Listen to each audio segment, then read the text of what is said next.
السلام علیکم dear students, ہم لوگوں نے کلاس 8 میں کل پاسٹ پرفیکٹ ٹینس پڑھا تھا اور آج ہم لوگ پڑھنے جا رہے ہیں پاسٹ پرفیکٹ کنٹینیوس ٹینس۔ اسے اردو میں فعل ماضی مکمل جاری کہتے ہیں۔ تو آپ کو اس کے نام سے پتہ چل رہا ہے کہ پرفیکٹ یعنی اس میں ایک کام مکمل بھی ہو چکا ہوگا، کنٹینیوس اور جاری بھی ہوگا۔ وہ کس طرح کہ ایک کام جب کوئی آدمی کسی گھر جاتا ہے اور وہ کام جاری رہتا ہے اور پھر واپس آ جاتا ہے تو وہ کام پیچھے پھر بھی جاری جاتا ہے اور ایک وقت گزر جاتا ہے تو اس طرح وہ کام جاری جاتا تھا اور اس کے ساتھ ساتھ وہ کام مکمل بھی ایک طرح سے ہو چکا ہوتا تھا۔ یہ کیسے فعل ماضی مکمل جاری؟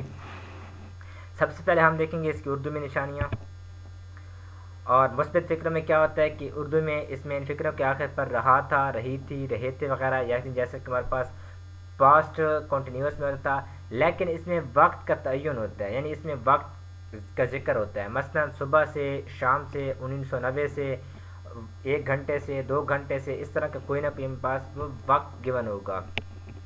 تو اس میں نے مثالیں لکھی ہیں نیچے۔ وہ 1 گھنٹے سے خط لکھ رہا تھا، تم 2010 سے انگلستان جا رہے تھے۔ تو اس طرح کے فکرے ہوتے ہیں، تو مطلب اس میں کہیں نہ کہیں وقت کا تعین ضرور ہوگا۔ انگلش میں اسے بنانے کے لیے ہم سب سے پہلے سبجیکٹ یوز کرتے ہیں۔ سبجیکٹ کوئی بھی ہو، سنگولر ہو، پلورل ہو یا کوئی نام ہو، اس کے ساتھ ہم ہیڈ یعنی پرفیکٹ کی کنڈیشن پوری ہو رہی ہے، بین یعنی تھرڈ فارم بھی ہم لگا رہے ہیں پرفیکٹ کنڈیشن کے مطابق، اور ایکچولی اس میں ہم فرسٹ فارم آف ورب لگاتے ہیں اور ساتھ ING لگاتے ہیں کنٹینیوس بنانے کے لیے۔ Subject plus had been plus first form of verb plus object plus first form of verb plus ING اور اس کے ساتھ ہم آبجیکٹ لگاتے ہیں۔ پھر ہم سنس یا فار کا استعمال کرتے ہیں اور ایٹ دی اینڈ ہم ٹائم لگاتے ہیں، جیسے ڈیوریشن جو ہوتی ہے وہ لگاتے ہیں۔ اب سنس کہاں لگانا ہے اور فار کہاں لگانا ہے؟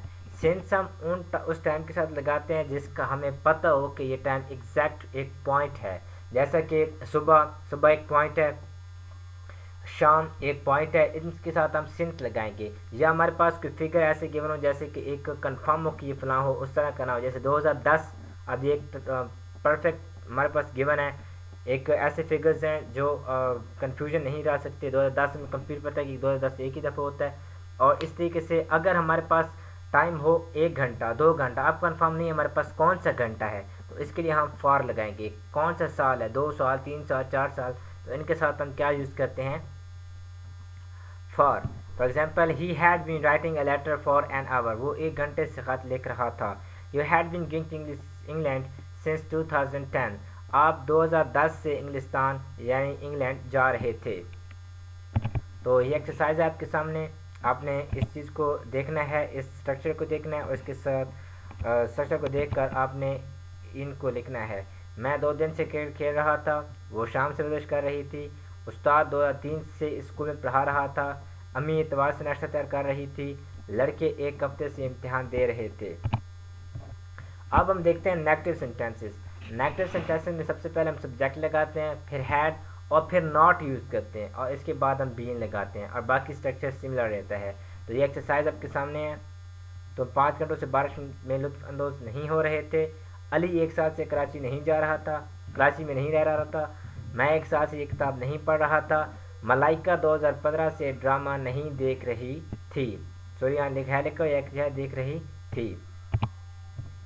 نیکسٹ انٹروگیٹو سینٹینسز میں ہم ہیڈ کا شروع میں لگاتے ہیں اور پھر سبجیکٹ لگائیں گے، پھر بین اور پھر فرسٹ فارم آف ورب اور باقی اسٹرکچر سیم رہے گا اور ایٹ دی اینڈ ہم کوسچن مارکس لگائیں گے۔ ایکسرسائز دیکھیں آپ لوگ، کیا وہ 2010 سے اس مکان میں رہ رہی تھی؟ کیا تم شام سے پودوں کو پانی دے رہے تھے؟ اور کیا کنزا 1 گھنٹے سے لڑائی کر رہی تھی؟ اور لاسٹ ون ہے کہ دروازے پر کون 2 بجے سے دستک دے رہا تھا؟ تو یہ آج کا ہمارا لیسن تھا پاسٹ پرفیکٹ ٹینس۔ کل ہم انشاءاللہ اس کو آگے لے کر چلیں گے اور اس کے علاوہ ہم لوگ نیکسٹ سینٹینسز پڑھیں گے۔ Thank you so much.